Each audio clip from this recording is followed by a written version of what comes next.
bentrovati, prima edizione, primo appuntamento con l'informazione di Antenna 3, anche oggi puntuali, sono le 12 in diretta insieme a voi con tante notizie, tanti ospiti per affrontare alcuni argomenti e riflettere su questi. Parleremo di economia, parleremo di sanità e poi una bellissima storia di volontariato in Mozambico.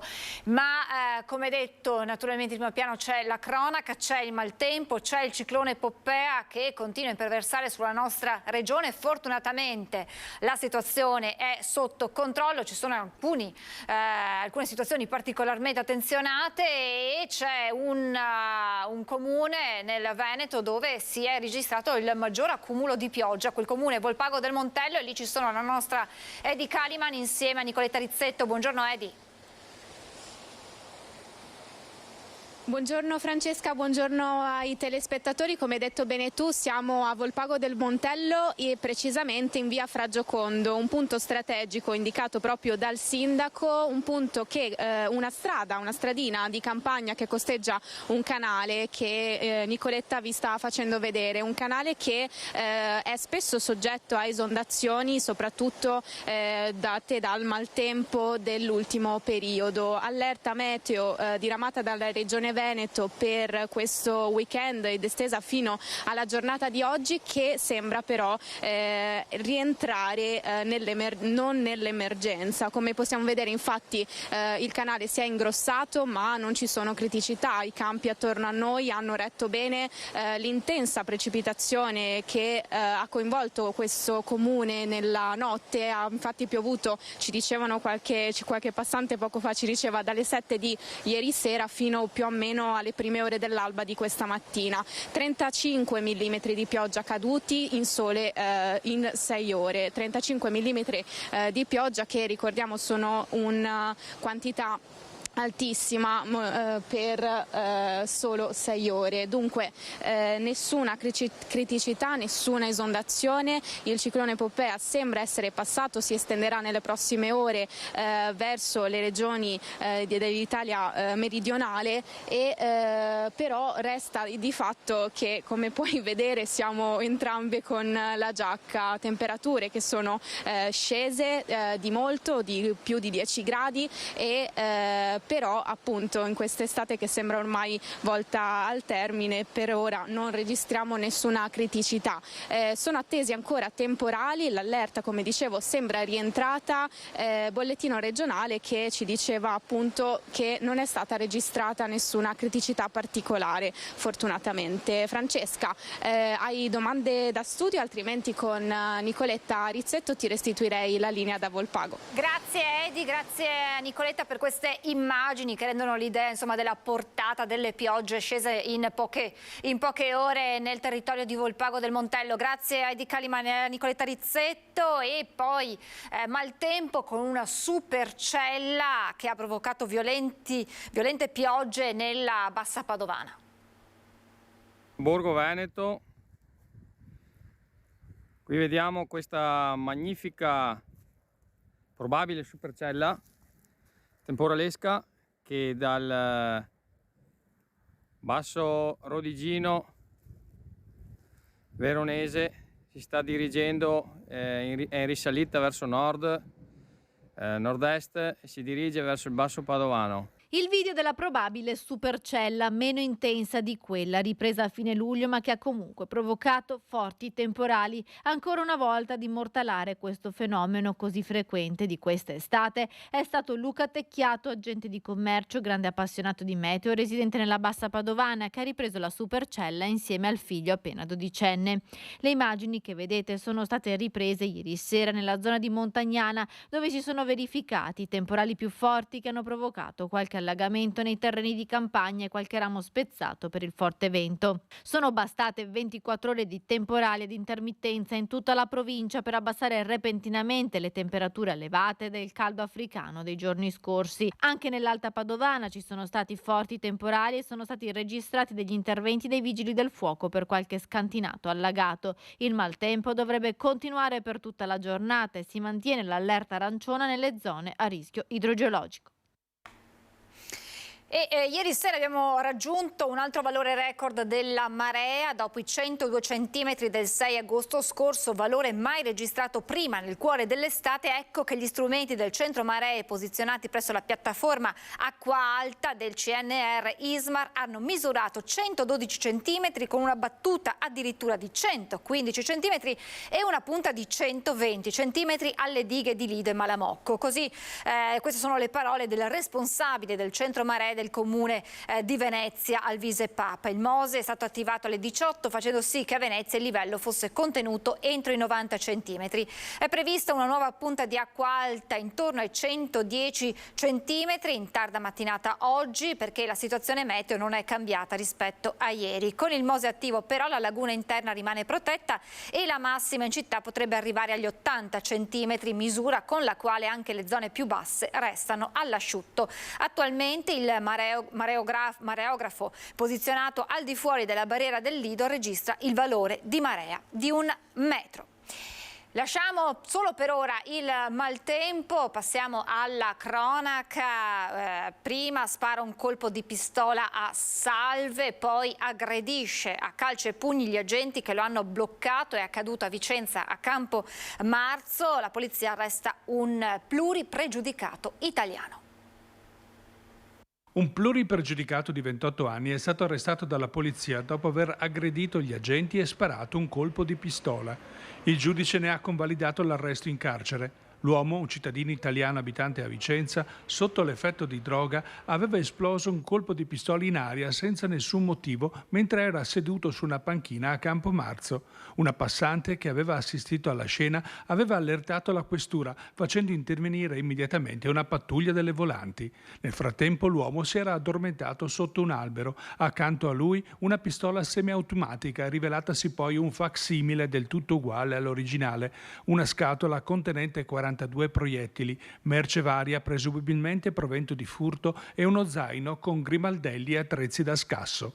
Alla vista dei poliziotti l'uomo si è scagliato violentemente contro di loro a pugni e a calci. Uno degli agenti ha dovuto fare ricorso alle cure del pronto soccorso riportando una prognosi di 5 giorni. Il pluripregiudicato, con precedenti per reati contro il patrimonio, la persona, ricettazione, furto, rapina, spaccio di stupefacenti, dopo gli accertamenti in questura è stato condotto nel carcere di Vicenza. E a proposito di Campo Marzo, ma anche della zona del Quadrilatero, se ne sta parlando proprio in queste ore in Prefettura a Vicenza, dove è riunito il Comitato per l'Ordine e la Sicurezza. Ci aggiorna in diretta la nostra Luisa Bertini. Buongiorno Luisa. Sì, buongiorno a voi, buongiorno ai nostri telespettatori. Siamo qui davanti alla sala del Consiglio provinciale dove si è riunito il Comitato per l'Ordine e la Sicurezza, convocato dal prefetto alla presenza di tutti gli esponenti delle forze dell'ordine. Due importanti i temi all'ordine del giorno di oggi. Il primo riguarda, che stanno discutendo proprio in questi attimi, il primo riguarda l'occupazione abusiva di alloggi, soprattutto un problema che riguarda i grandi comuni, tanto più che sono presenti anche i sindaci di Lonigo, Montecchio, così come Arzignano. Mentre la seconda parte del Comitato Ordine e Sicurezza farà un focus specifico su Vicenza e sulle problematiche relative alla sicurezza di Campomarzo e della zona del Quadrilatero. Ricordo che questo focus specifico è stato espressamente richiesto dal sindaco Giacomo Possamai, che intende potenziare tutti i servizi di controllo anche della polizia locale, ovviamente relativi alla zona che spesso è teatro di spaccio e microcriminalità. Ovviamente noi siamo qui in attesa che i primi esponenti escano e ovviamente siamo pronti ad aggiornarvi. Intanto restituisco a voi la linea allo studio. Grazie Luisa. Se ci fossero aggiornamenti, chiedici la linea in qualsiasi momento, ma restiamo a Vicenza, restiamo a Campo Marzo, dove un pluripregiudicato vicentino ha rubato una bicicletta. Alcuni testimoni però hanno visto il suo gesto e hanno avvisato la polizia che lo ha bloccato.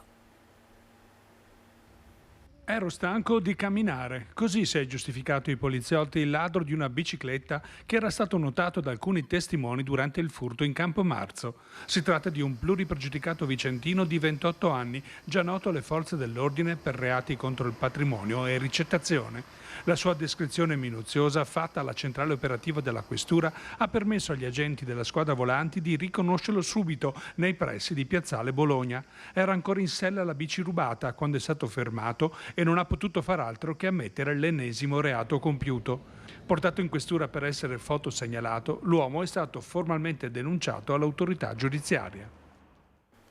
Blitz della Guardia di Finanza a Padova, al centro in Grossocina, sequestrati cosmetici con una molecola potenzialmente cancerogena. Profumi cosmetici prodotti per l'igiene e la cura della persona potenzialmente pericolosi. Oltre 7.000 articoli sono stati sequestrati dagli uomini della Guardia di Finanza di Padova in un magazzino del centro in Grossocina, nella zona industriale padovana. I prodotti sequestrati contenevano la molecola nota con il nome di Lilial, che dal marzo 2022 è inserita tra le sostanze cancerogene, mutagene o tossiche per la riproduzione e dunque vietata e messa al bando sul mercato europeo. I finanzieri non si sono fermati al deposito padovano e hanno scoperto anche un magazzino ad Agrate Brianza in Lombardia che faceva capo alla stessa società e che il commerciante cinese aveva tentato di nascondere. Anche lì sono stati ritrovati numerosi prodotti, profumi, deodoranti, creme per il viso e corpo, tutti irregolari e contenenti la molecola potenzialmente dannosa. Il legale rappresentante della società, a cui sono riconducibili punti vendita all'interno del centro in Grossocina e il deposito in Brianza, è stato denunciato. L'operazione della finanza si svolge nell'ambito di controlli periodici a tutela del Made in Italy e della salute del consumatore. Un banale diverbio all'origine della brutale aggressione a colpi di pietra domenica pomeriggio alla stazione di Lancenigo di Villorba, siamo in provincia di Treviso. Vittima un senza fissa dimora ed ora tra la gente serpeggia la paura, stazione in degrado e abbandonata, dicono molti genitori che qui portano i figli a prendere il treno. Un banale diverbio per una sigaretta all'origine della violenta aggressione di ieri pomeriggio alla stazione dei treni di Lancenigo. Vittima un uomo senza fissa dimora che alla stazione vive assieme all'anziana madre. Ci racconta l'accaduto ma non vuole essere ripreso dalla telecamera. È stato ferito alla testa, alle gambe con una pietra, ci dice, da uno straniero che gli aveva appunto chiesto una sigaretta e che al diniego si è scagliato prima contro la bigliettatrice automatica e poi afferrato un grosso sasso contro di lui. Le ferite sono ben visibili nel corpo come nell'animo di una vita ai margini. L'aggressore è fuggito, sull'episodio indagano i carabinieri. Rimane lo sconcerto per un atto di violenza gratuita in pieno giorno in un luogo, la stazione ferroviaria, più volte al centro delle lamentele dei viaggiatori per il degrado. Non è presidiata, non c'è biglietteria né bar, le lampade sono state divelte come alcune telecamere. Sicuramente ci sarebbe bisogno di più attenzione per questa stazione qua, dei controlli, delle telecamere, in modo da tenere sotto controllo i ragazzi che vengono a scuola, che tra poco cominciano, e quindi sono un po' preoccupato, ecco, questo sì, perché aggressioni come questa che è successa ieri, no? Spero che non avvengano neanche più, perché sennò mandare i figli a scuola con gente che gira così è preoccupante. Al momento mi sembra tranquillo, mi auguro che con l'andare dell'inverno, con l'arrivo del buio, non sia troppo tragico rientrare alle 7:30 di sera, ecco, questo sì. Ad essere preoccupati sono soprattutto i genitori dei tanti ragazzi che qui prendono il treno e che tra poche settimane, con la riapertura delle scuole, saranno migliaia. Anche oggi abbiamo incontrato diverse mamme che accompagnano i figli e prima di allontanarsi aspettano che siano saliti sul treno. È un pensiero continuo. È un disagio, è una piaga che si sta allargando. Mi sono successe di tutti i colori quest'estate e quindi siamo preoccupati. Siamo preoccupati, sì. Non ho altro da dire. Sono una mamma e come tutti i genitori speriamo che non capitino mai ai nostri. Queste le preoccupazioni di chi frequenta la stazione di Lancenigo di Villorba. E adesso andiamo a Belluno perché è in corso un sit-in, una manifestazione di protesta del comitato per la sanità bellunese. Giù le mani dalla sanità bellunese, questo in qualche modo il titolo della manifestazione. Vedo Tiziana Bolognani in collegamento. Trama di un romanzo noir, ma non lo è. Parliamo di vite reali, di persone. Sì, Francesca, se tu mi senti? Francesca, mi senti? Mi senti tu, Tiziana? Noi ti sentiamo benissimo. Stavamo ascoltando la lettera. Sì, esatto. Allora, vi stavo... Esatto, è abbastanza lunga, è iniziata da poco e si stanno citando e ricordando quali sono i motivi del malumore che viene portato in piazza quest'oggi dal comitato Giù le mani dalla sanità bellunese. Lo vedete, sono arrivati da Feltre al Comelico, passando per tutte le vallate della provincia di Belluno. Lino Di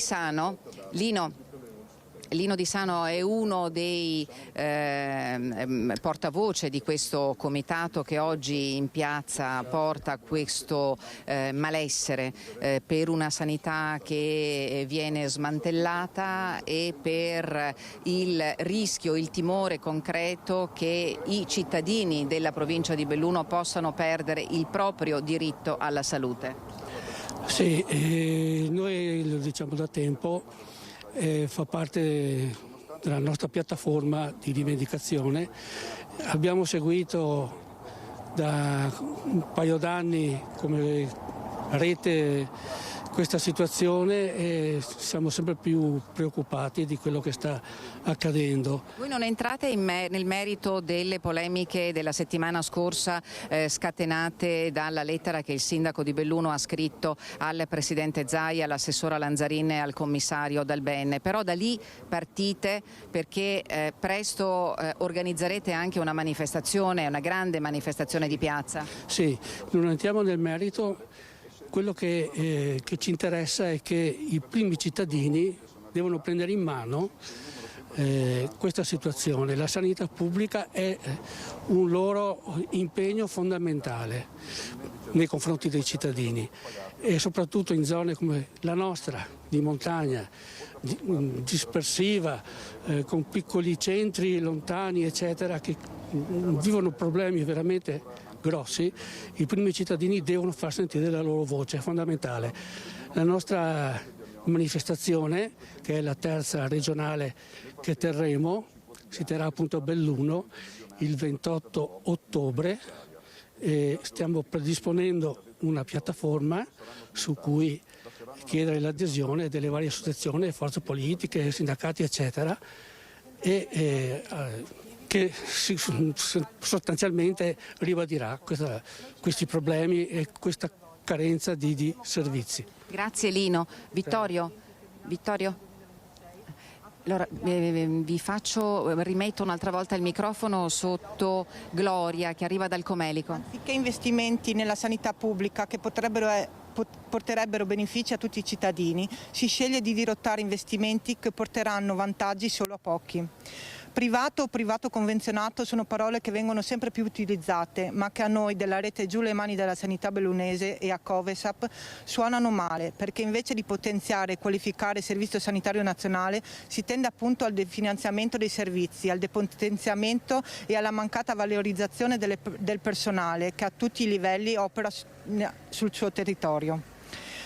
Tanti sono gli aspetti per i quali staremo ora a parlare, pochi e solo sono coloro che tenacemente nel tempo hanno cercato di evidenziarli. È tempo di fare in tanti e unendo le proprie realtà che si occupano del tema, chiedendo che venga istituita la consulta per la tutela della salute nei comuni bellunesi quali organo consultivo e propositivo per quanto riguarda le materie sanitarie, sociosanitarie, sociali e a rilevanza sanitaria.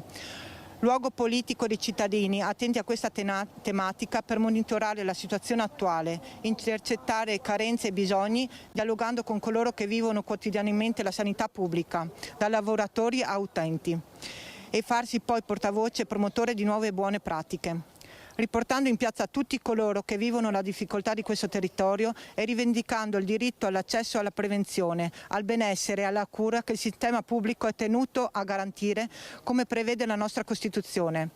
Covesap, Coordinamento Veneto Sanità Pubblica, e la rete Giù le Mani dalla Sanità Bellunese stanno lavorando in tal senso per la terza manifestazione regionale a Belluno il 28 ottobre.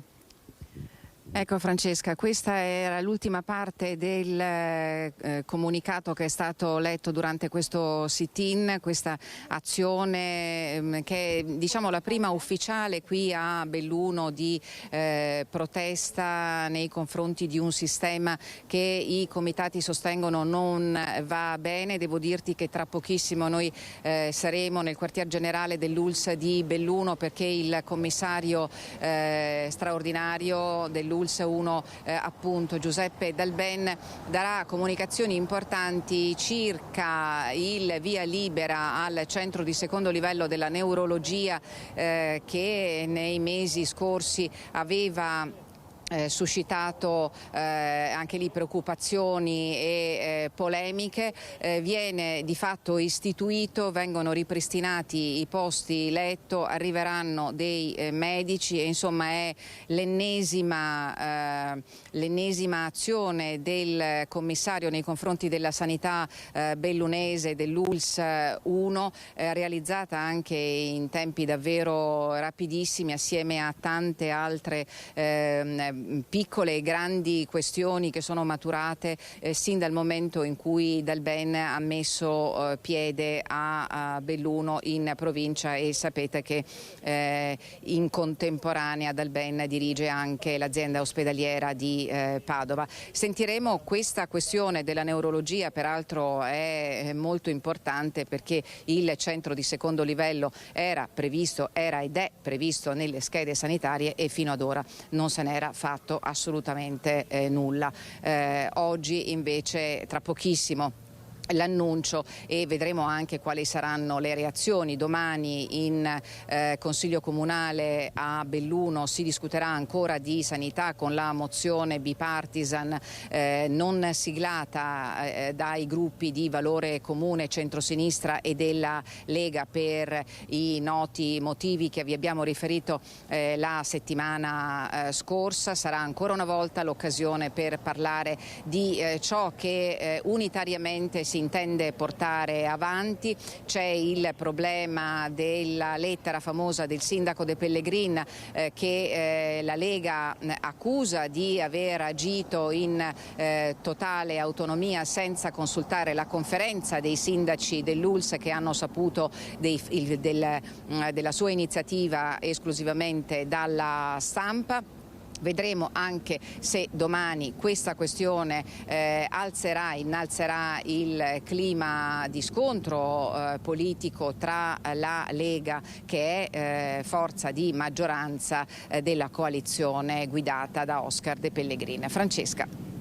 Grazie davvero Tiziana. Ti lasciamo quindi raggiungere il commissario Dalben per capire quali sono queste importanti novità annunciate. Poi questa sera tutti i dettagli nei nostri telegiornali serali. Grazie a Tiziana Bolognani, ad Alberto Pivetta. Apriamo una finestra su Palazzo Balbi, dove è in corso la conferenza stampa post giunta del presidente della regione Luca Zaia, in compagnia dei creator, dei protagonisti di Veneto Creator. Sapete, questa piattaforma lanciata mesi fa per pubblicizzare anche le bellezze della nostra regione, ed è tempo appunto di bilanci. Sentiamo di che cosa si sta parlando in questi minuti. Allora, anch'io voglio ringraziare tutti, è stata una grandissima opportunità che io ho colto al volo, nonostante ero ai 9 mesi di gravidanza, quindi è stato un po' difficile. Si sente un po' a distanza, tra poco ritorneremo per capire anche gli altri temi che affronterà, anche tramite le domande dei colleghi presenti a Palazzo Balbi, il governatore Zaia. Questo insomma è la prima riunione di giunta dopo la pausa estiva. Tra l'altro si riprende la politica locale e nazionale. Sapete che ieri sera c'è stato il primo Consiglio dei Ministri dopo la pausa estiva, bomba al lavoro c'è la manovra la finanziaria 2024 e ne parleremo tra pochissimo con il presidente di Confindustria Veneto Enrico Carraro, che sarà nostro ospite tra pochi minuti. C'è un tema che tiene banco in questa fine estate ed è quello dell'accoglienza dei migranti.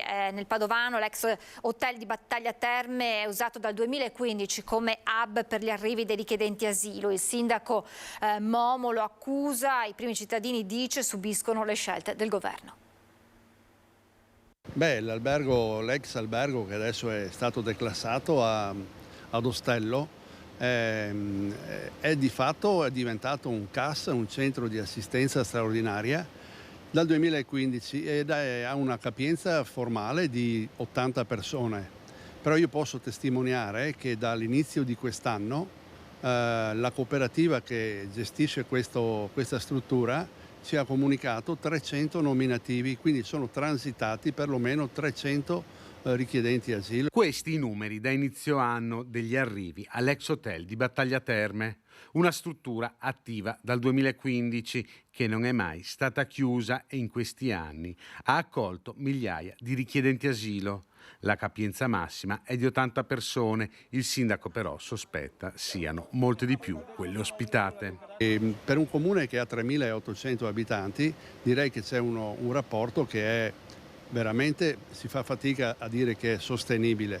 Adesso hanno cominciato a parlare di accoglienza diffusa, però questo è un qualcosa che non si è di fatto mai realizzato, nel senso che ci sono ancora moltissimi comuni che questa problematica non la conoscono e invece ci sono tanti altri comuni che con questa problematica ci convivono da molti anni.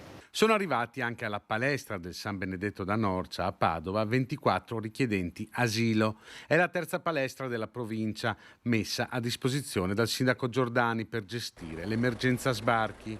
Il primo cittadino di Battaglia Terme però sottolinea come i sindaci abbiano poca voce nella gestione di questo fenomeno. Noi sindaci siamo testimoni in questo caso, perché tutta la questione dell'accoglienza è in mano al governo, è una questione che tocca i prefetti, i quali hanno l'ingrato compito magari di ricevere la telefonata dal ministero che gli dice guarda che ti sta arrivando un pullman con 50 persone da sistemare e devono trovare la sistemazione per queste persone. Il più delle volte si fa attraverso le cooperative e che poi bisognerebbe capire quale tipo di accoglienza, quale tipo di assistenza viene effettuata in questi centri, perché anche dopo il decreto Cutro mi pare è stato cancellato l'insegnamento della lingua italiana, per cui è veramente un fornire vitto e alloggio ed è un qualcosa che non è assolutamente compatibile con quello che potrebbe essere una reale accoglienza e una possibilità anche futura di integrazione di queste persone. E purtroppo c'è un aggiornamento, un fatto di sangue legato proprio all'accoglienza, proprio a Battaglia Terme, lo leggiamo dal sito del Gazzettino mentre la nostra troupe di Padova sta raggiungendo il luogo. Accoltellamento tra migranti, uccide il 27enne e si nasconde nel centro d'accoglienza. Vediamo se ci permette, c'è possibile entrare all'interno dell'articolo. Ha accoltellato un uomo e poi si è nascosto nel centro d'accoglienza, è accaduto appunto in via Palù Inferiore a Pernumia. La notizia è in aggiornamento e naturalmente vi daremo tutte le novità nel corso di questa diretta, anche con la troupe di Padova, la nostra Valentina Visentin che si sta spostando sul posto. Lo aveva annunciato ed eccolo. Buongiorno al presidente di Confindustria Veneto Enrico Carraro, ben ritrovato presidente. Allora, Presidente, io intanto le chiedo una domanda così flash. Se dovesse descrivere l'autunno, naturalmente per le aziende, per le imprese alle porte, in un'unica parola, come lo definirebbe? Bah, un po' come la giornata di oggi. Io sono a Padova, piove ma non tanto, un po' uggioso, un autunno difficile, non particolarmente grave, ecco. Ci sono segnali anche contrastanti, lo dovremo vivere così un po' alla giornata, pronti a interpretare qualsiasi movimento importante che poi verificheremo di volta in volta. Come ormai siamo abituati a fare da diversi anni, tra pandemia, guerra, rincari, siamo abituati ad affrontare giorno per giorno quelle che sono le novità, perché poi è difficile pianificare il lavoro. E gli investimenti anche. Brava, quanti incontri abbiamo fatto durante la pandemia. Obiettivamente le robe sono andate benissimo, perché abbiamo avuto un rimbalzo molto importante che nessuno pensava.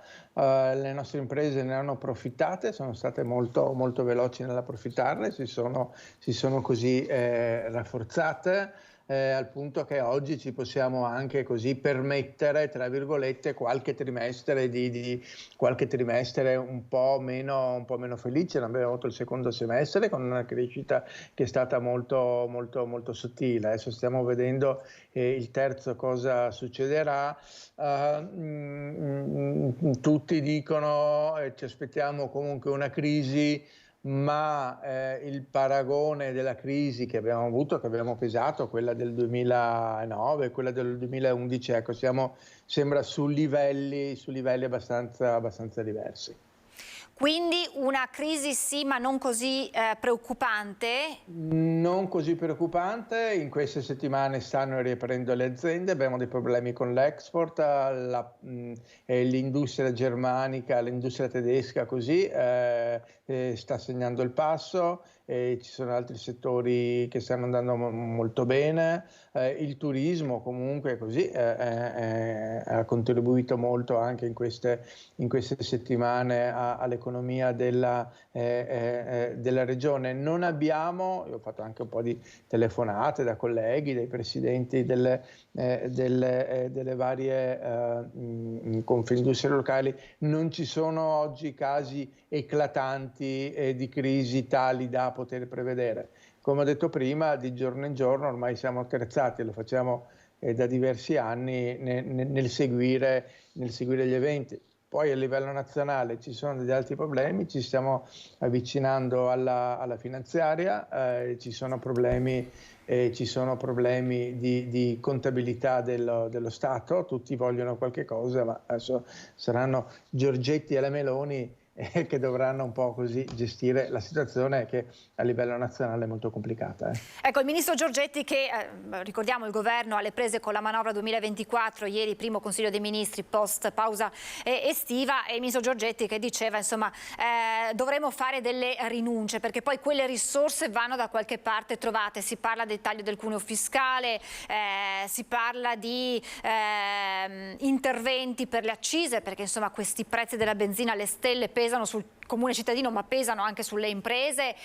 Quali sono i punti che secondo voi vanno immediatamente presi in considerazione e sui quali si deve lavorare? Perché Prego. Il taglio del cuneo fiscale ci avevano promesso che era una cosa sì, limitata fino per quest'anno, ma che sarebbe stato rifinanziato l'anno prossimo. Il cuneo fiscale non va agli imprenditori, ma va soprattutto ai lavoratori, a supportare così il reddito dei lavoratori, e era una parte, dovevamo fare molto di più, quindi sul cuneo fiscale che noi come imprenditori avevamo detto ma che vada pure tutto non alle imprese, ma che ci sia un primo e grande vantaggio per i lavoratori. Questo qui sarebbe molto grave poi se dovessero bloccare qualche cosa, e dovranno fare un po' la lista, perché tutto non ci sta dentro secondo me dal ponte di Messina, tutte quante le cose che devono fare, ma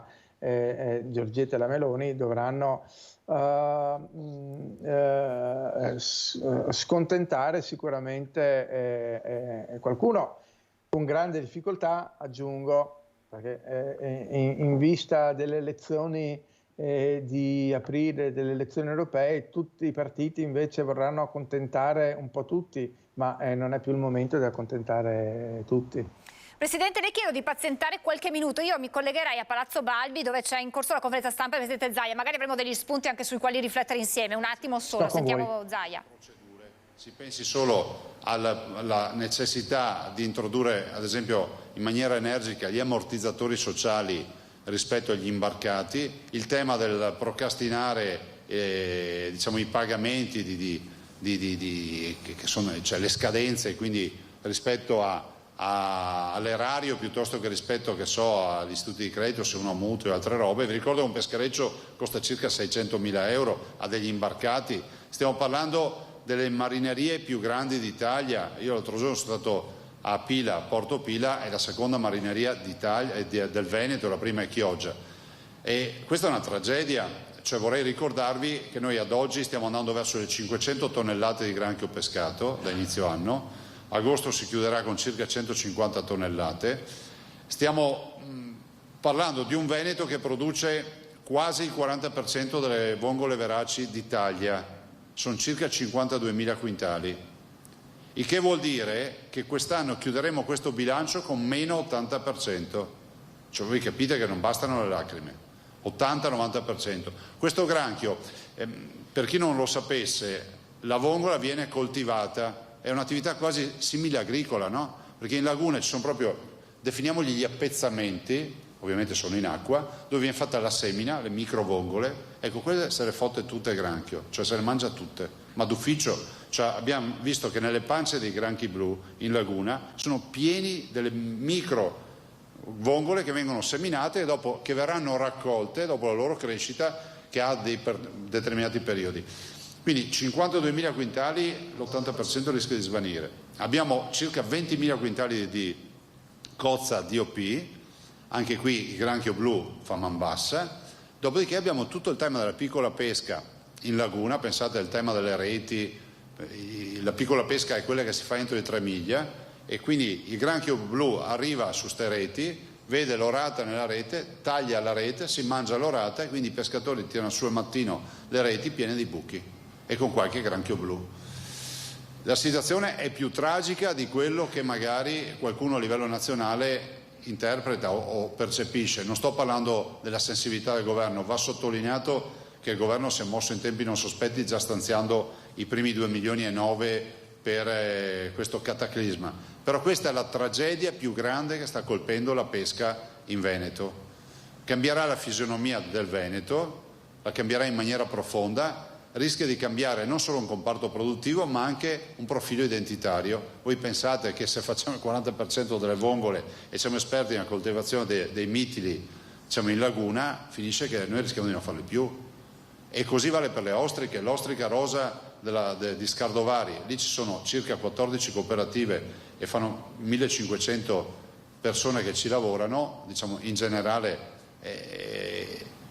Oggi noi l'ostrica, anzi fino a ieri la esportavamo in Francia, l'ostrica rosa, adesso se la mangia il granchio blu, cioè, quindi veramente io spero che si faccia velocemente con la dichiarazione dello stato d'emergenza. Se non è emergenza questa, che cos'è l'emergenza? Vi ricordo che il Veneto ha dichiarato il 24 luglio lo stato di calamità e quindi quello che compete a noi l'abbiamo fatto, dichiarato lo stato di calamità, e l'8 di agosto io ho scritto formalmente al Presidente del Consiglio e al Ministero perché venga riconosciuto lo stato d'emergenza, sia noi la Regione che ha chiesto questo. Poi si sono accordati i colleghi e ben venga, facciamo squadra, ma non è una questione di battaglia politica, è un fatto di sopravvivenza. C'è la proposta di Coldiretti, siamo andati l'altro giorno a Pila, di utilizzare il granchio blu nei biodigestori. Cioè è brutto, capisco che è tragico dirlo, no? Mettere un granchio, ma è morto sicuramente quando va nel biodigestore, anche perché ha una sopravvivenza molto limitata fuori dal suo contesto, a differenza di altri granchi, e quindi utilizzarlo per produrre energia, quindi anche questa è una filiera che dovremmo scandagliare. E sul fronte della destinazione al consumo umano del granchio blu, noi abbiamo destinato all'umano delle 500 tonnellate circa 150 tonnellate, ma è variegata questa destinazione. Pensare che l'alternativa, io sono esperto a trasformare problemi in risorse, ma pensare che il granchio blu diventi una... Insomma, questa è l'analisi della situazione su quella che è una piaga, una vera e propria piaga, come se non ci facessimo mancare nulla, che il granchio blu quest'anno a tempestare un settore. Abbiamo avuto il presidente della cooperativa di Scardovari qualche settimana fa che ci diceva: noi per i prossimi 2 anni non avremo di cui lavorare perché tutta la semina è stata mangiata dal granchio blu.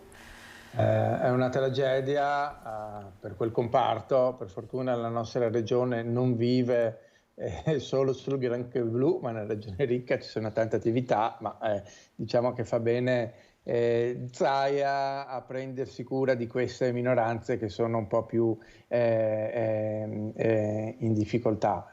Io devo ancora assaggiare il granchio blu, mi dicono che sia anche buonissimo, magari diventerà... È la nuova frontiera. Diventerà un piatto tipico del Veneto. Mi sa di sì. Presidente, tornando a insomma, quella che è l'analisi che stava facendo, cosa vi preoccupa di più? Ci sono tanti elementi, ci sono i rincari, perché insomma c'è ancora una guerra nel cuore dell'Europa che sta condizionando tanti aspetti, c'è tutto il tema dei tassi di interesse di quelle aziende. Quello è la cosa che più ci preoccupa nel medio e lungo termine, ovvero in questo momento potrebbe così sembrare un problema di profilo diverso, ma sono gli investimenti che ci servono per innovare, per aumentare le nostre produzioni, per essere competitivi. Oggi ci sono dei tassi alla quali non eravamo abituati, ma abbiamo già avuto tassi perché a una certa età si lavorava anche con tassi di questo livello, anche questo ce lo dobbiamo dire, però sono fermi gli investimenti. Oggi non investire in questo momento nella nostra regione a fronte di transizione energetica, transizione green, ci può veramente trattenere al palo. Io ho seguito anche la politica di Fed, di BCE, perché ci sta, è abbastanza da manuale aumentare i tassi in funzione di un'inflazione alta, fin tanto che questa poi non blocca tutta quanta l'economia, e oggi siamo in un momento particolare, eravamo in un momento di investimenti, sembra che qualche cosa ci stia raffreddando. Sarà su questo particolare, secondo me, che noi ci dovremo impegnare e dovremo misurarci nei prossimi trimestri. Perché altrimenti si rischia di rimanere impallati, di non poter... Impallati, le aziende hanno continuamente bisogno di investire perché bisogna fare nuovi prodotti, perché ci sono nuovi mercati, perché ci sono nuove tecnologie, perché dobbiamo abbassare i costi della produzione. Oggi è da alcuni mesi che molte aziende sono ferme, che stanno aspettando, che ci sono annunci che non si saprà mai se la BCE applicherà nuovi tassi, perché è molto costoso oggi investire. Di buono devo dire, ne abbiamo parlato prima anche del boom, del rimbalzo che c'è stato il nostro Covid, che le nostre aziende oggi sono più patrimonializzate nella media, quindi hanno anche più soldi, si possono permettere qualche incertezza, qualche rallentamento dell'economia, quindi le imprese non sono... parlo di imprese medie, imprese strutturate, non sono nella canna del gas, ecco, questo lo dobbiamo dire, che abbiamo un sistema molto sano, però poi non possiamo resistere così all'infinito. Presidente, ultime due domande. Una è la consueta domanda che probabilmente ci facciamo ogni volta o con una certa cadenza, ed è quella sull'autonomia. Attualità, viste le minacce di morte al ministro Calderoli. L'autonomia per voi imprenditori ormai è qualcosa di cui si parla, ma alla quale si crede ormai poco? Beh, non penso a noi imprenditori, penso a noi cittadini, a noi veneti, anche noi imprenditori avevamo visto nell'autonomia sicuramente un rafforzamento dell'economia nella nostra regione. Io avevo promosso anche un incontro ancora a Venezia, dove c'era il ministro Calderoli, c'era Zaia, c'era anche Bonaccini. Mi sembra che ci sia qualcuno a Roma che stia lavorando per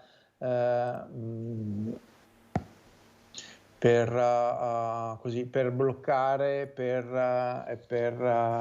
raffreddare. Ecco, io non penso sia persa ogni speranza, non lo vedo più sull'agenda neanche della politica del Veneto, l'autonomia, perché c'è qualcuno che ne parla, però così non è più nei titoli, dei giornali. Noi abbiamo fatto un referendum importante. Oggi Zaia parlava dei granchi, del granchio blu. Zaia so che non si dimentica dell'autonomia, però è del Veneto che va sempre alzata la voce sull'autonomia, perché se aspettiamo a Roma non hanno nessuna voglia, nessun interesse. E altro tema, e purtroppo legato alla cronaca, è quello dell'accoglienza degli immigrati.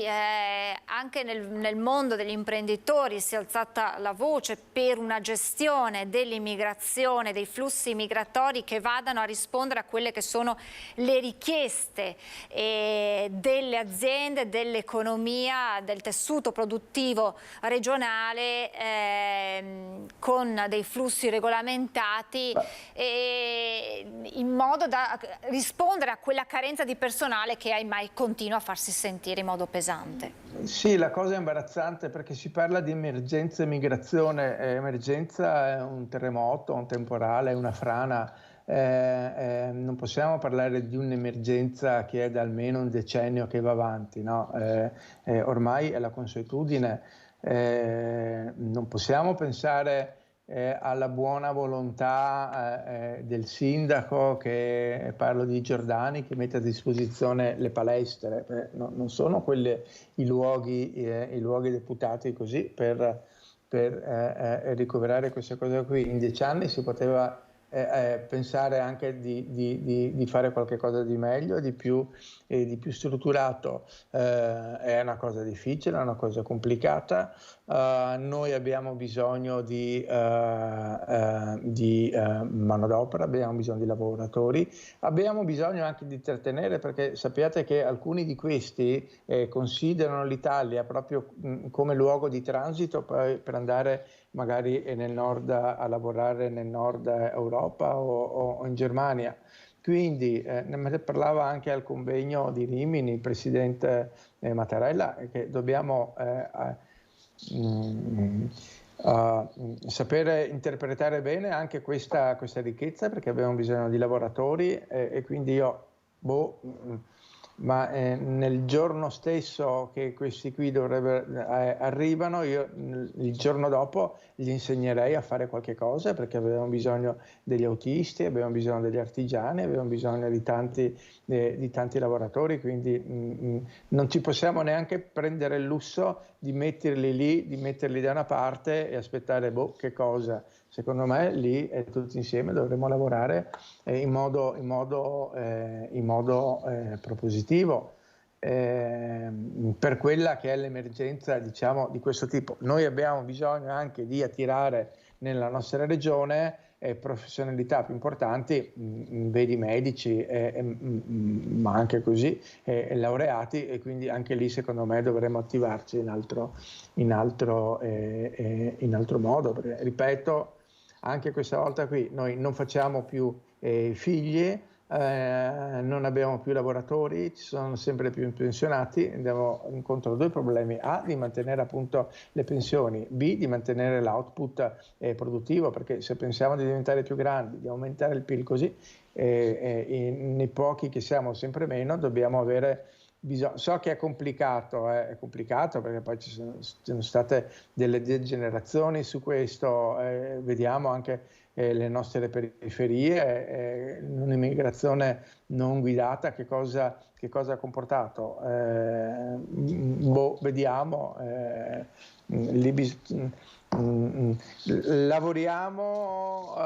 lavoriamo appunto per la ricchezza che ci può portare al nostro territorio questa cosa qui, e secondo me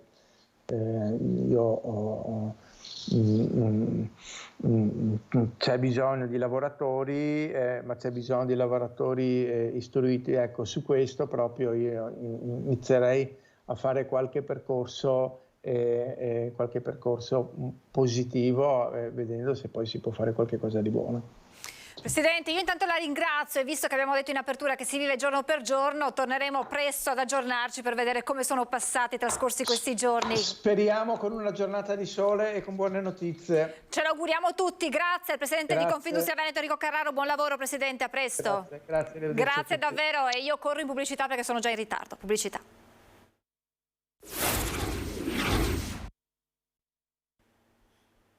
Rieccoci in diretta, ve l'avevo annunciato in apertura, parliamo di sanità, tra l'altro ha fatto un accenno proprio anche il Presidente di Confindustria Veneto Enrico Carraro della necessità di medici, allora capiamo da chi lavora a contatto con i medici di oggi ma anche con i medici di domani qual è la situazione. Buongiorno al professor Giacomo Zanuso, direttore della chirurgia 2 del Cafocello di Treviso. Grazie per essere con noi professore. Buongiorno a lei e a tutti gli ascoltatori. Allora, professore Zanuso, lo avete visto poche settimane fa intervistato dopo questo intervento, maxi intervento con queste 11 metastasi tolte al fegato di un giovane paziente, un padre di famiglia, un quarantenne, questo importante intervento, e proprio in quell'occasione il professore mi raccontava dell'importanza della tecnologia, del lavoro di squadra, perché ad esempio in quell'occasione, ma è solo uno dei tanti esempi che si potrebbero fare professori, di quanto la multidisciplinarietà sia importante per salvare delle vite umane. Oggi la sanità veneta, quando spesso viene messa al centro della discussione parlando di mala sanità, quanto si sta lavorando e quanto fa male a voi sentir parlare di mala sanità oggi?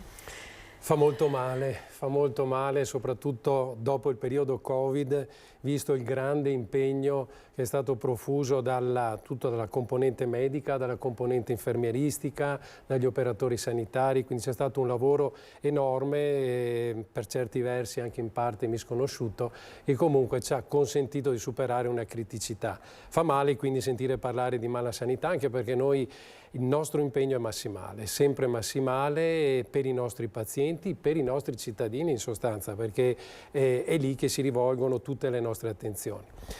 Diciamo che il periodo ci porta e ci sposta verso un argomento molto importante. Abbiamo parlato, no? Si è sentito parlare di carenza di medici. In realtà questa è una tematica che andrà affrontata, la si sta affrontando, le istituzioni la stanno affrontando in maniera anche molto intensa, molto importante, e questo ci sposta verso quella che è la parte formativa, il ruolo formativo che deve avere sia l'università che l'ospedale. Perché lei è docente all'Università di Padova, c'è questa stretta collaborazione con il mondo formativo dell'Università, dell'Ateneo. Una piccola premessa, a Treviso diciamo così, ha trovato un punto di incontro, una collaborazione virtuosa tra l'Accademia, tra l'Università di Padova e un ospedale di livello, un ospedale hub, un ospedale che è un'eccellenza per la sanità regionale, che è appunto l'ospedale di Treviso.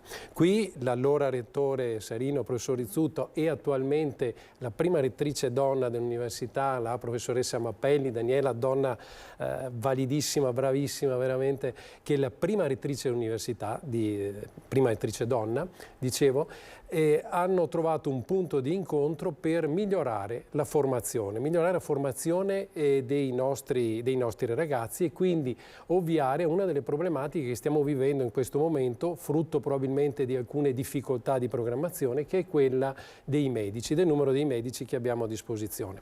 Attualmente ci mancano 3.500 medici in Regione Veneto, oltre 30.000 su base nazionale, e noi ci stiamo muovendo dal punto di vista accademico, dal punto di vista di quella che è la formazione universitaria, cercando di migliorare non solo la formazione ma anche di aumentare il numero di posti disponibili, come è stato fatto, quindi incrementando quelle che sono le possibilità di accesso alla facoltà di medicina. Per quanto riguarda il Veneto, oltre 100 posti a Padova, abbiamo in pratica aumentato di 115 posti la disponibilità per le nuove matricole. E questo è già un buon punto di partenza. È scomparso Zaia, non c'è più, eccolo qua, vediamo un attimo cosa dice il Presidente Zaia. Professore, mi perdoni. Adesso vedo che tutti mi chiedono la stessa roba. Il sindaco Brugnaro si è appellato al governo chiedendo di intervenire.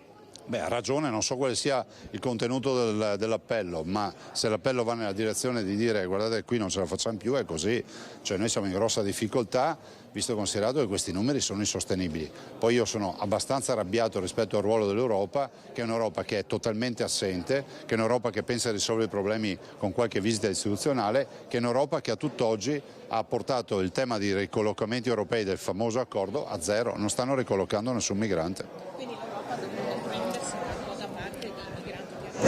L'Europa dovrebbe prendersi in carico il problema che non è un problema italiano, è un problema europeo. Lampedusa non è il confine d'Italia, è il confine dell'Europa. L'Europa non si sta occupando del più grave e grosso problema sociale che si trova ad avere oggi e che sarà e aumenterà l'ennesima potenza tra qualche anno.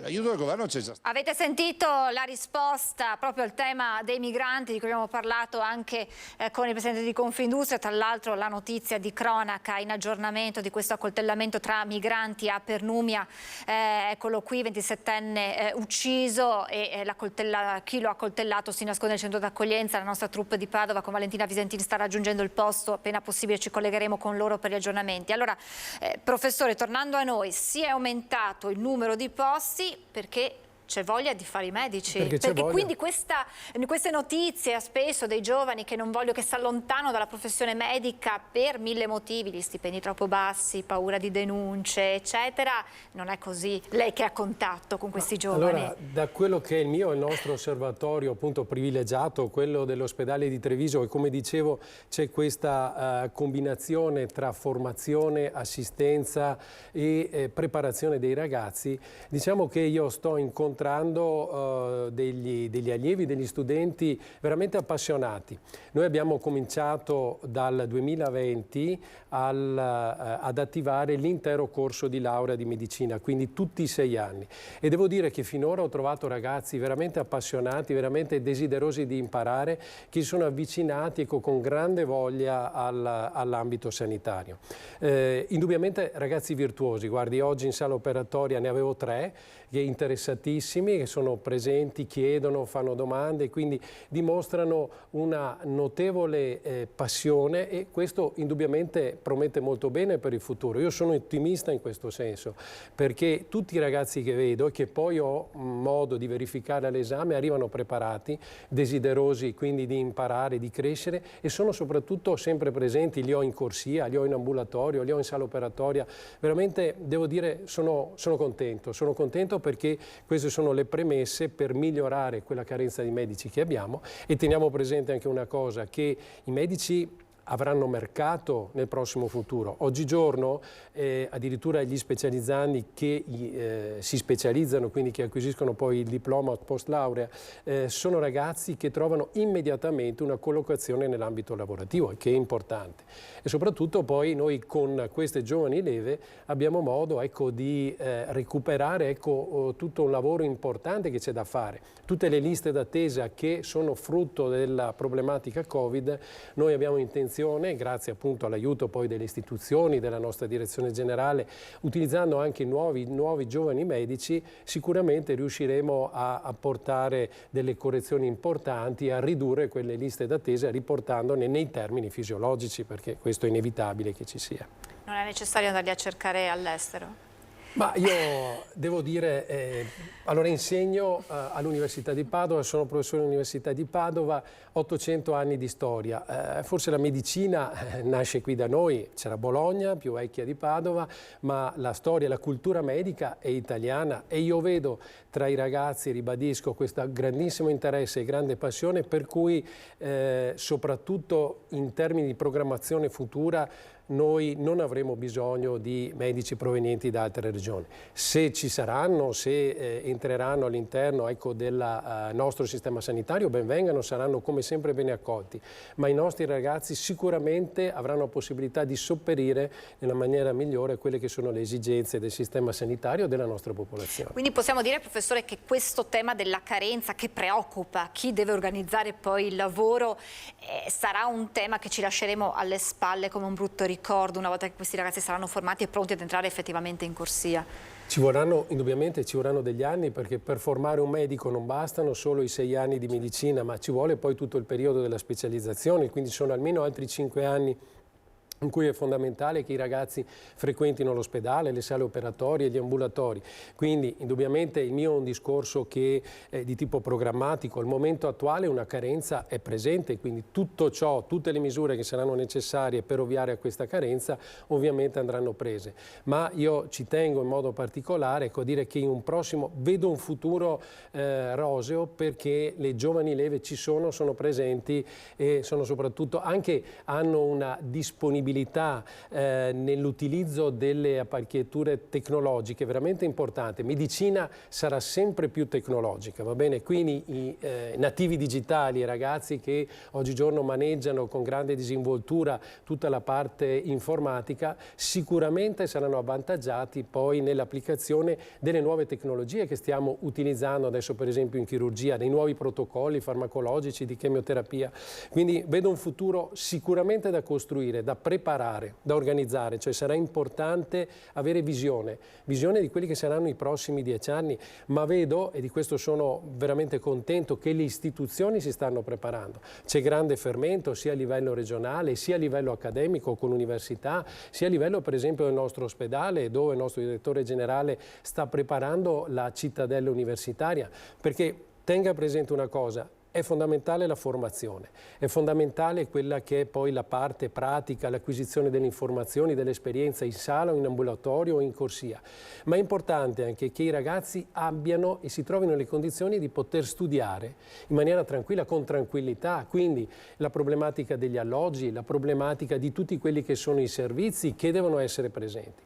E in questo senso so che il sindaco Conte si sta interessando e sta lavorando in maniera veramente importante per fornire ai nostri ragazzi anche questi servizi, che sono fondamentali. Se non hai problemi di casa, non hai problemi di servizi, studi meglio, ti prepari meglio, sei più tranquillo. È un dato importante, non è un corollario. C'è quindi bisogno di creare tutta una situazione che accolga questi giovani studenti. Tornando però oggi, professore, da che cosa è stata determinata questa carenza, che poi ha origini non certo di ieri o dell'altro ieri? Io prima ho accennato, l'ho buttate lì anche con un po' di ironia, però spesso quando si parla di carenza si parla di stipendi troppo bassi e per questo i nostri cervelli vanno all'estero, si parla di condizioni lavorative pesanti per far fronte a questa carenza di medici, si parla anche dei timori, delle denunce. Cioè, oggi fare il medico è una grande passione, prima di tutto, perché lei ce lo sta raccontando, ma che cosa significa fare oggi il chirurgo ancora di più, probabilmente tra quelle professioni dove più si fatica a trovare personale? Ha colto una serie di punti deboli, di talloni d'Achille, ecco, della nostra professione. Indubbiamente, ecco, la chirurgia è un po' sotto i riflettori perché sono all'ordine del giorno le situazioni di denuncia che ci vengono rivolte contro, magari da pazienti scontenti, ma questo è correlato a una serie di problematiche logistiche che ovviamente il sistema sanitario ha e sono problematiche di tipo fisiologico. Chiaro, entriamo nell'ambito stipendiale. Certamente i nostri stipendi, ecco, non sono da nababbi, diciamo, però chi vuol fare medicina non deve, lo ribadisco sempre ai miei studenti, ai ragazzi che frequentano l'ospedale, non deve essere la motivazione economica, è la spinta verso l'altro, verso chi ha bisogno, verso i nostri concittadini, per cui noi dobbiamo spenderci e spendere quella che è la nostra attività quotidiana. Però questo degli stipendi è un punto che sicuramente andrà valutato, andrà affrontato. Tenete presente però una cosa, che lo specializzando, ai miei tempi io non ero pagato per la specialità, ho fatto la specialità con delle borse di studio elargite dal buon cuore dei vari primari.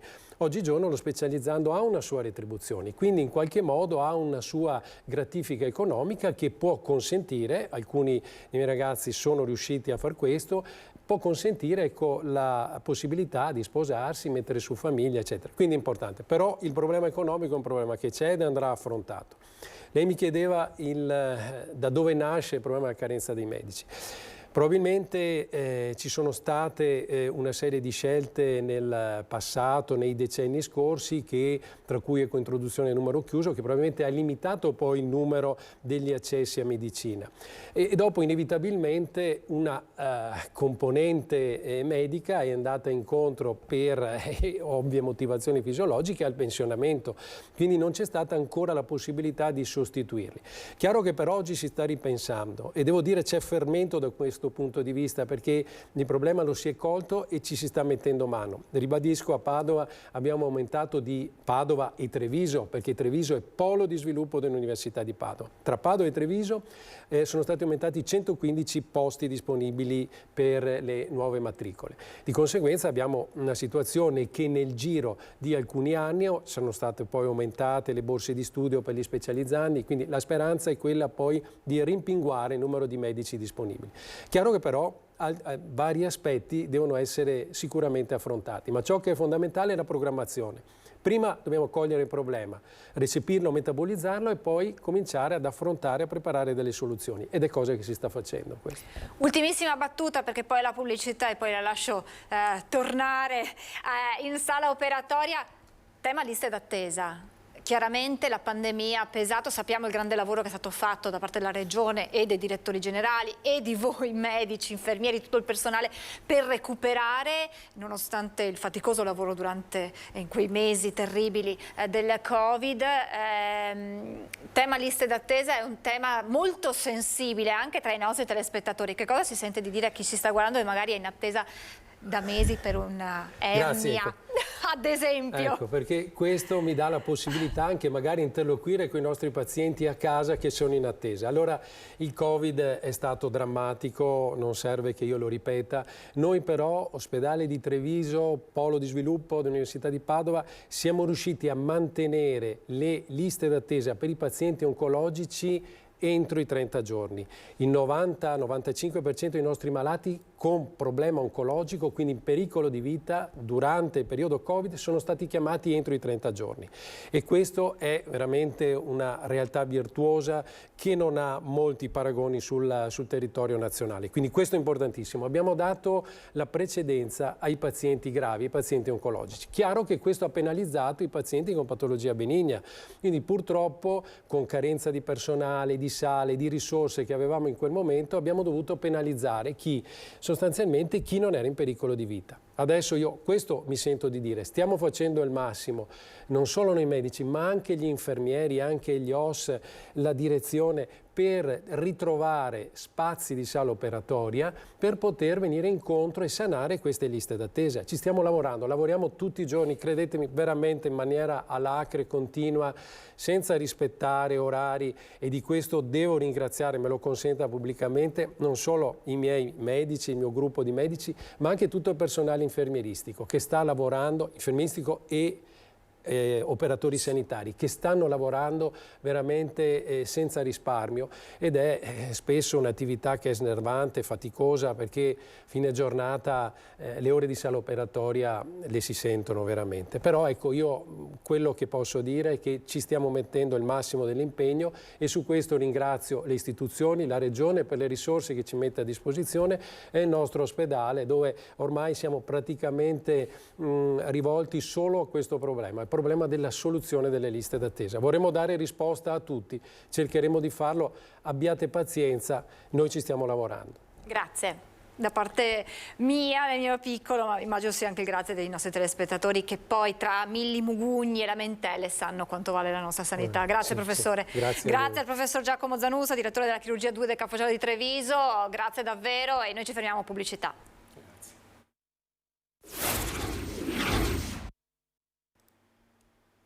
Rieccoci in diretta, tra pochissimi istanti andremo a Battaglia Terme da Valentina Visentin, che ci aggiorna su questo accoltellamento tra migranti. È morto un 27enne, ma io saluto, è appena atterrato in Italia, è rientrato dal Mozambico, e quindi grazie davvero, perché lo stiamo disturbando nel suo viaggio di ritorno verso casa dopo tanti mesi lontano dalla famiglia. Grazie a Matteo Crespan, allenatore di rugby, che ci aveva raccontato dopo poche settimane che era arrivato in Mozambico, ma appunto questa sua esperienza. Buongiorno Matteo, grazie per essere bentornato in Italia.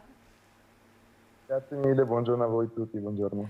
Allora, prima di far parlare Matteo, mi avvertite se c'è Valentina, così poi non interrompiamo, non è ancora pronta. Allora Matteo, io mi scuso già se dovrò interromperti perché la cronaca incombe. Innanzitutto voglio chiederti un bilancio di questi. Quanti mesi sei stato in Mozambico? 8 mesi, sono fatto i primi 8 mesi, ora sono tornato qui in Italia un paio di settimane da passare in vacanza con la famiglia e gli amici e poi tornerò in Mozambico per probabilmente un altro paio d'anni di progetto, di esperienza rugbistica. Allora Matteo è un allenatore, giocatore di rugby, è andato in Mozambico, in una terra difficile, per insegnare, per cercare di, attraverso lo sport, di allontanare da certi pericoli, da certe situazioni di povertà i ragazzi e poi questa esperienza di volontariato, di solidarietà è evoluta e adesso ce lo racconterà proprio lui, perché da allenatore dei ragazzini hai avuto un riconoscimento molto importante da parte della federazione. Ma andiamo con ordine Matteo, come sono stati questi mesi e come è stata la risposta dei ragazzi che tu hai allenato? Allora, fin dall'inizio è stata un'esperienza, capito essere stata un'esperienza molto emozionante, davvero pazzesca. Fin dall'inizio ho incontrato una nuova famiglia. Il rugby, lo sport, hanno questo superpotere incredibile che è di unire e rompere tutte le barriere. Sono arrivato senza parlare una parola di portoghese e fin da subito gli allenatori, piuttosto che i giocatori e le giocatrici, mi hanno aiutato insegnandomi la lingua, ma appunto anche dandomi tutte quelle agevolazioni nella vita di tutti i giorni. Fin dalle prime settimane sono andato a vivere al quartiere e devo dire che non sono mai stato solo un solo giorno. Ogni giorno passavano in casa, prima o dopo gli allenamenti, i ragazzini mi accompagnavano a fare la spesa, mi accompagnavano a visitare il quartiere. Quindi sì, ho conosciuto una realtà davvero che vive questa nuova dinamica del rugby mozambicano e il rugby mozambicano è stato davvero accolto con grande energia, grande gioia dai grandi e dai più piccini. Io appunto fino a quando sono arrivato sono allenatore della squadra Under 16 e Under 18 di Rugby Omagonine, il club con cui sono volontario, e in più do una mano anche agli altri allenatori delle categorie più piccole a sviluppare il rugby. Poi appunto, come hai anche anticipato te, nei mesi successivi la federazione si è un po' più avvicinata a me, mi ha contattato e poi appunto abbiamo parlato con Irene, la presidentessa del club in cui sono volontario, per integrare la federazione dando una mano come coordinatore dei progetti in tutto il Mozambico, fuori da Maputo, nelle altre province, dandomi un ruolo principale quindi da responsabile della nazionale femminile e da co-allenatore delle nazionali maschili, più anche coordinatore dei progetti nelle province più a nord, andando a fare formazioni nelle province più a nord. E mi sto rendendo conto che non è solo la realtà di Rugby Omagonine nei quartieri Magonine, ma è proprio una dinamica che si sta creando in tutto il Mozambico, in Maputo in particolare, e il rugby sta cominciando davvero a cambiare degli equilibri, cambiare la visione che i più giovani hanno sulla vita e sul futuro. Stiamo davvero vedendo riscontri super positivi con le ragazze che stanno, il fatto appunto di giocare assieme, di ritrovarsi, si stanno veramente emancipando. E poi, grandissima altra chicca di novità, da qualche mese abbiamo finalmente iniziato i lavori per la costruzione della clubhouse.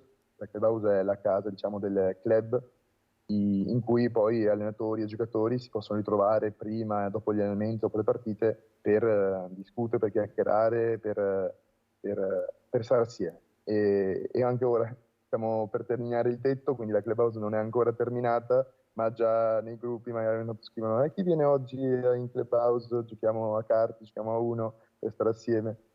Quindi sì, stiamo davvero, c'è una piccola cultura rugbistica che si sta sviluppando nel paese e come dicono i ragazzi mozambicani, Il rugby non è più un bebè, già sta diventando un adolescente, sta diventando uno sport adolescente e un po' alla volta sta crescendo, sta imparando moltissimo. Matteo, torno subito da te, ma devo assolutamente andare a Pernumia da Valentina Visentin per questo accoltellamento tra migranti. Valentina, te la linea. Grazie. Sì, buongiorno Francesca, siamo a Pernumia, nel luogo in cui ieri sera è stato scoperto il corpo del 27enne marocchino che è stato ucciso con un unico fendente alla gola dopo una lite con un coinquilino gambiano di 25 anni. La lite è cominciata in un casolare poco lontano da dove mi trovo adesso. Il ragazzo ferito alla gola è scappato ed è arrivato nel punto dove mi trovo io adesso per cercare aiuto a casa di Mustafa, che è questo signore che abita proprio lontano, che ha trovato il corpo del ragazzo. Sì. L'hai trovato nelle scale di casa tua. Che cosa hai visto?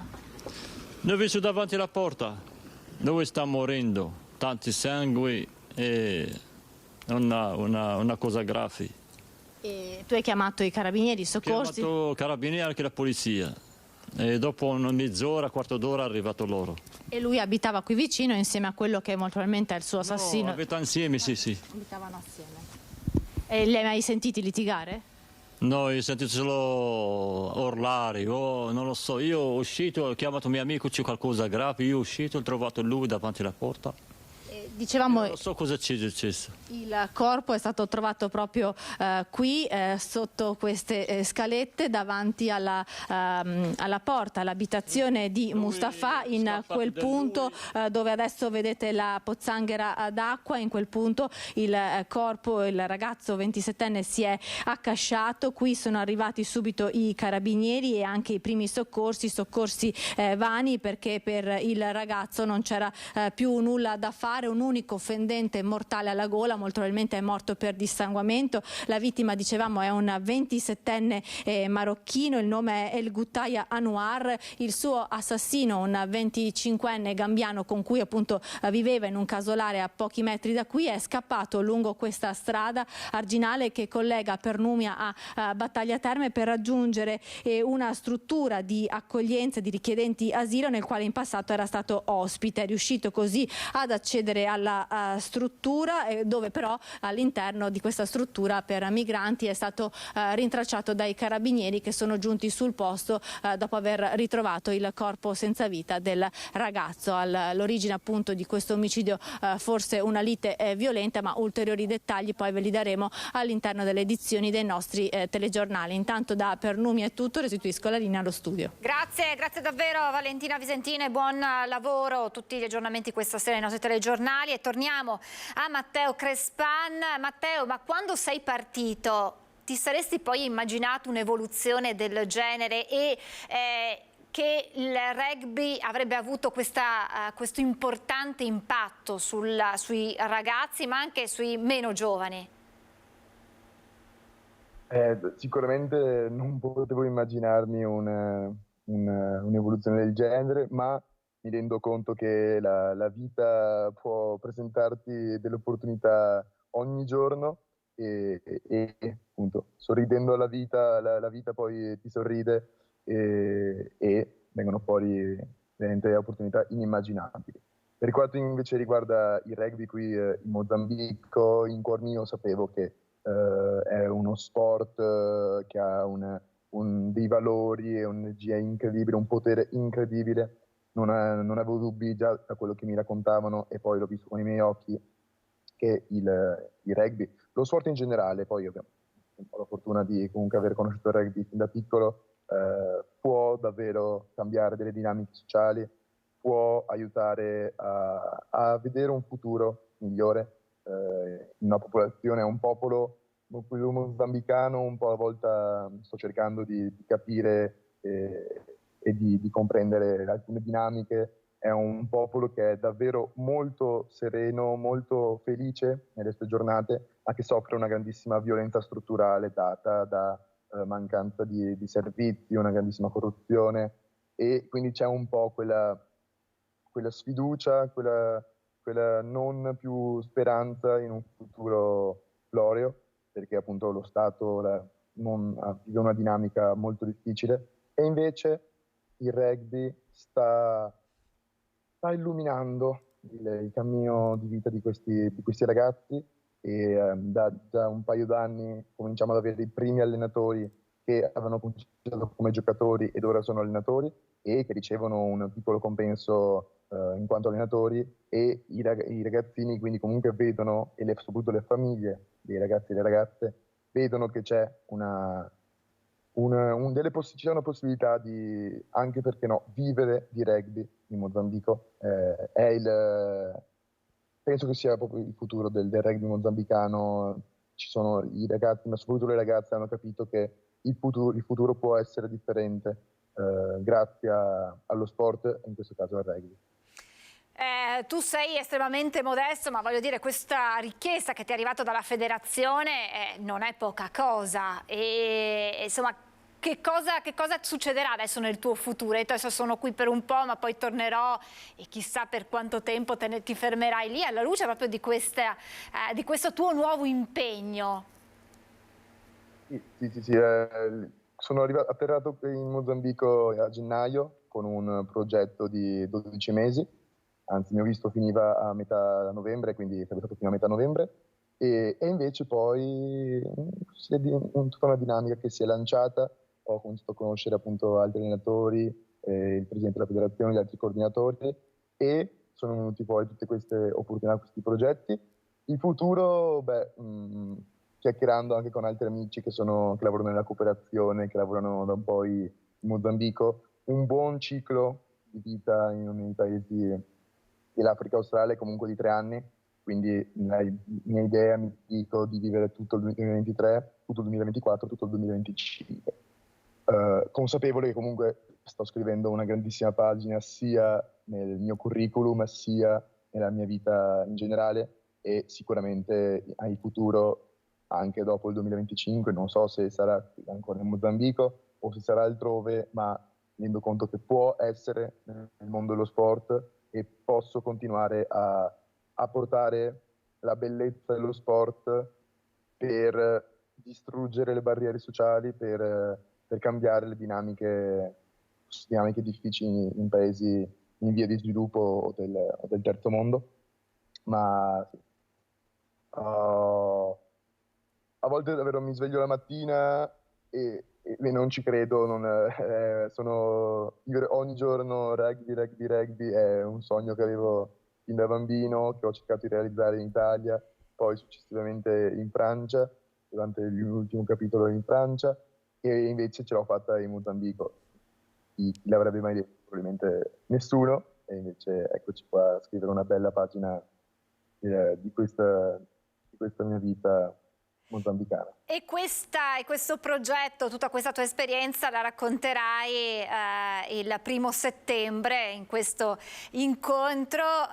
Voi avete gli orologi, noi abbiamo il tempo. Perché questo titolo? Che cosa significa? È una delle frasi che più mi ha scioccato quando sono arrivato, ed è davvero l'essenza delle giornate dell'avventura mozambicana che sto vivendo. C'è un clima di serenità, di non stress, che ingloba tutte le attività, sia scolastiche, sia sportive, sia lavorative. E c'è proprio un filo di serenità che accompagna tutte le giornate, e durante queste serate, appunto, raccontando la mia esperienza in Mozambico, vorrei trasmettere il fatto che appunto si può vivere una vita serena, si può vivere una vita piena anche facendo attività extra lavorative, extra scolari. È davvero il messaggio che vorrei passare agli amici e conoscenti e parenti che verranno alle serate. Ci sarà appunto questa serata presso gli impianti sportivi della Reggae Star Visium il 1° settembre, quindi venerdì, a partire dalle 19. Ma ci sarà anche un'altra serata invece il 30 di agosto, questo mercoledì, domani, presso la parrocchia del Sacro Cuore in via Dalmazia, poi dal centro, in cui faremo un'altra serata, che abbiamo avuto molti messaggi di amici che non potranno essere presenti venerdì, quindi ci sarà anche una serata mercoledì sera, con l'idea di proiettare foto, video e raccontare l'esperienza, con poi una parte comunque importante di dibattito alla fine per cercare di raccontare al meglio questa esperienza, che davvero il messaggio che vorrei far passare è che è possibile di prendere e andare, fare le valigie, prendere un aereo e grazie al mondo sportivo, associativo, grazie agli amici, grazie all'amico dell'amico, nel mondo c'è tanta gente gentile, c'è tanta bella gente che è pronta ad accogliere e condividere con noi giovani queste esperienze. Quindi sì, lanciare un messaggio ai giovani trevigiani di partire, di uscire, di formarsi, di conoscere il mondo per poi tornare poi in Italia, a Treviso, e raccontare e assieme costruire un futuro giusto, un futuro bello, un futuro pieno di conoscenze, di tutto ciò che il mondo ci può regalare. Grazie Matteo per aver condiviso con noi questa tua esperienza. Naturalmente noi ti facciamo i complimenti per quanto costruito, per questa tua nuova avventura, e siamo qui perché tu possa raccontarci anche nel futuro poi questi nuovi progetti, questo tuo nuovo impegno. Adesso rilassati, ti lasciamo tornare a casa, riabbracciare i tuoi familiari e torneremo comunque a disturbarti lì a Maputo e Mozambico per raccontarci come sta andando avanti. Grazie davvero Matteo. Grazie mille a voi e ci vediamo mercoledì o venerdì sera alla presentazione. Assolutamente. Grazie a Matteo Crespan, buon rientro e poi buon proseguo per la tua avventura in Mozambico. Noi siamo in chiusura, meteo, pubblicità e poi il film Il Corsaro dell'Isola Verde con Burt Lancaster, Nick Cravat e Eva Bartok. Grazie ancora, pubblicità e poi il film Il Corsaro dell'Isola Verde. Buon pomeriggio.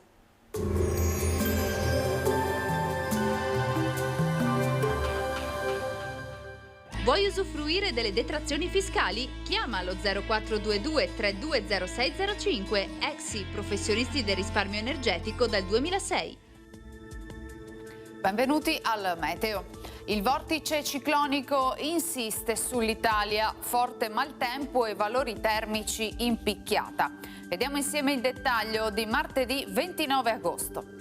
Sul Veneto condizioni fortemente perturbate con piogge battenti, temporali anche forti e non sono escluse grandinate. Verso fine giornata tendenza a diradamento fino all'esaurimento delle precipitazioni. Vento moderato dai quadranti settentrionali, temperature in ulteriore lieve diminuzione, minime sui 14-18 gradi, massime tra 18 e 22 gradi all'incirca.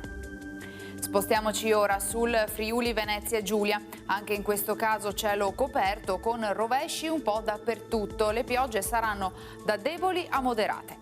Temperature minime tra 16 e 18 gradi, massime sui 20-22 gradi. Infine diamo uno sguardo alla situazione del Trentino Alto Adige, dove sarà nuvoloso e piuttosto fresco con rovesci sparsi, a tratti anche abbondanti. Concludiamo con le temperature, le minime saranno intorno ai 16 gradi, le massime intorno ai 23 all'incirca. Dal meteo per ora è tutto, vi do appuntamento a un nuovo aggiornamento.